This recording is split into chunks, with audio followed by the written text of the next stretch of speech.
Hi, my name is Molly Fletcher, and I'm from Richmond, Virginia. I grew up in a Christian home. My dad was on Young Life staff for about 20 years, and now he's a pastor.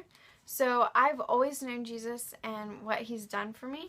But when I was in about second grade, I really started to struggle with worrying and anxiety. But I didn't see it as a sin. I saw it as something that I needed to fix myself, not something that Jesus could ever fix for me. So I really looked to myself to fix that, and I tried to get it together and just work through it. But it just seemed to get worse and worse as time went on instead of getting any better.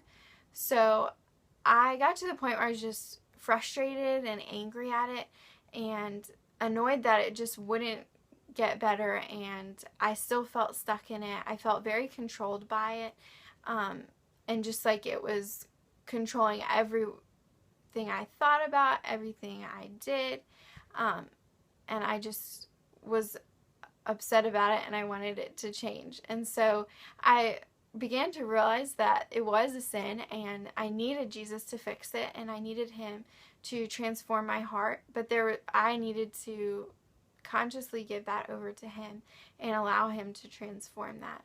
So he began to transform me and change my heart and the way that I was thinking, and I realized that that I'm loved by him, and that's where my identity is found. And I didn't have to worry or be anxious about any situation or anything that happened because of what he had done for me and his love for me that was never changing. So I began to just feel a lot of freedom from that, and like I didn't have to be controlled by my sin anymore. So I just wanted to share one verse that really articulates my testimony and the way that I was feeling before I met the Lord and the way that I felt afterwards. So it's from Romans 6:6, and it says, "We know that our old self was crucified with him in order that the body of sin might be brought to nothing, so that we would no longer be enslaved to sin." And it just really portrays how I felt like I had to fix everything on my own and like my sin was controlling me.